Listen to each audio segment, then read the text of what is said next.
Hi, this is Carla with BijouAlpacas, and today we're going to be doing a second part of the introduction to the course of marketing for alpaca breeders. Before we get into the actual meat of the course of the different kinds of marketing, I just wanted to take some time to start the groundwork of thinking about our target audience and how that can be different. So we have a spectrum of buyers, and we want to match our campaign for each of those buyer types.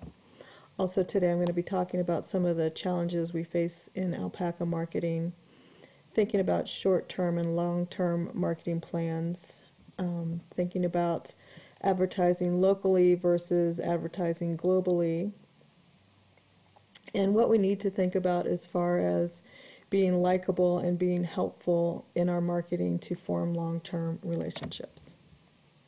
So one of the first rules of marketing is to think about and to get to know your target audience or market. For alpaca breeders, our audience is usually somewhere along a continuum, with buyers who are totally new to alpacas to established breeders with years of experience. And with each marketing effort, we need to consider which group or groups we are targeting.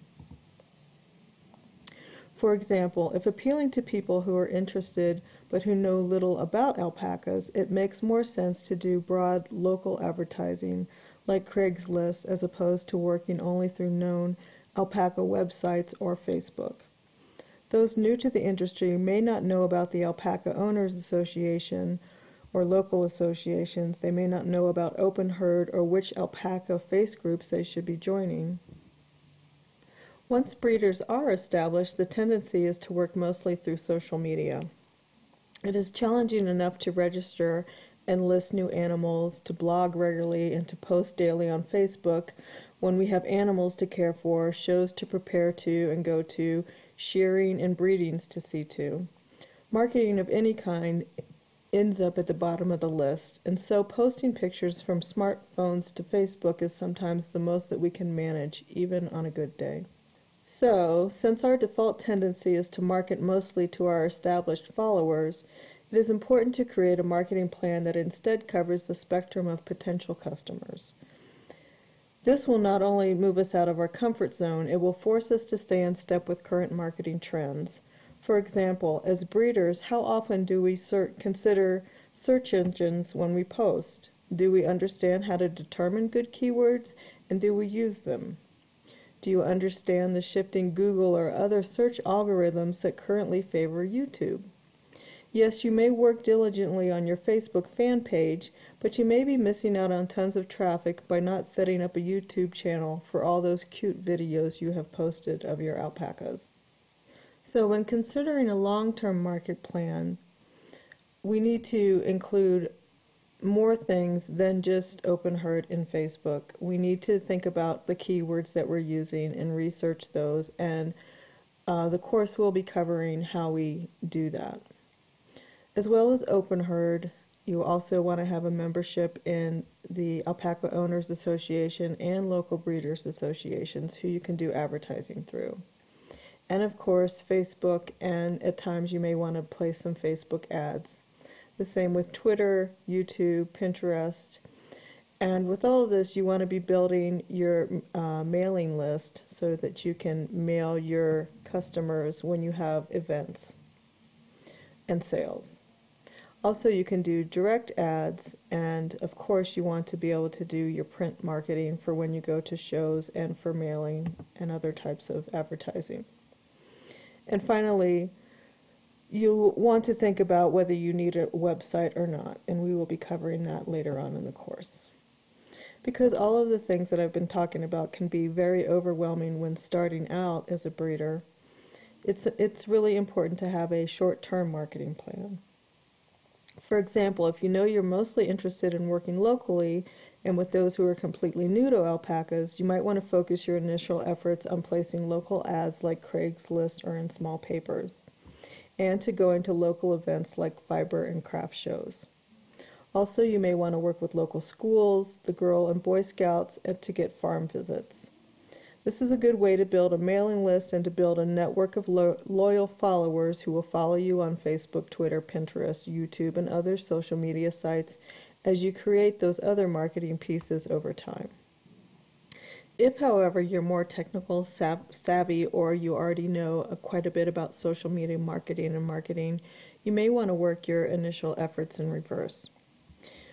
However, you should be aware of the adage of if you build it, they will come is not true any longer in social media.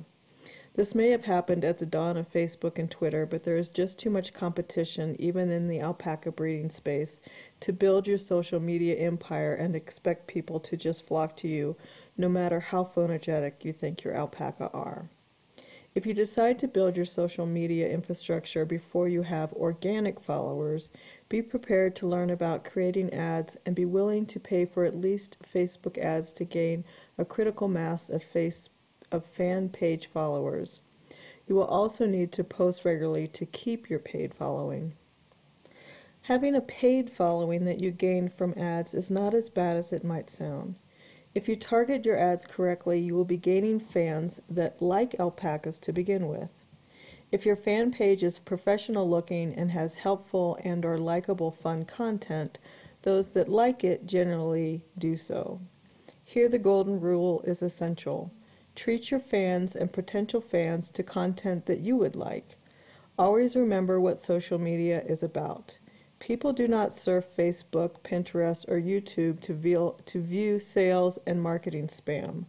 No one wants to be pitched to or sold to over and over. No, like you, they have come to these sites to have some mindless entertainment or at most to learn something. Think of it as a relationship.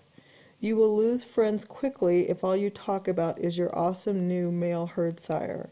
Sure, he may be awesome, but if you only use your social media as a sales platform, you're missing the point of why people use these sites, and you will turn them off very quickly. Remember what you like on Facebook. Do you like watching funny cat videos? Generally, you like to watch things that make you laugh or help you relax. So you need to keep at least a 80-20 balance, 80% entertainment, 20% marketing. Although I would highly suggest you keep the ratio to 90% entertainment and 10% of marketing. But perhaps you do not wish to entertain with your social media, but you want to educate. This is acceptable and effective too if you are helpful to your fan base. The number one maxim in social media is to be likable, but yes, a very close second is to be helpful. If you have knowledge or expertise in one area of alpaca breeding or a related subject like fleece or animal husbandry, by all means focus on this helpful educational aspect and you will gain and keep a loyal audience. Then when you do mention your new amazing Cria or alpaca edition, your sales effort will not fall on sales-deaf, oversaturated ears. In fact, with the respect that you have gained in your area of expertise, your fans will all the more trust your ability to know a prized alpaca and that you have their best interests at heart. Whether you wish to market to new potential alpaca owners, seasoned breeders, or the entire spectrum, be sure to give your marketing some thorough thought and planning.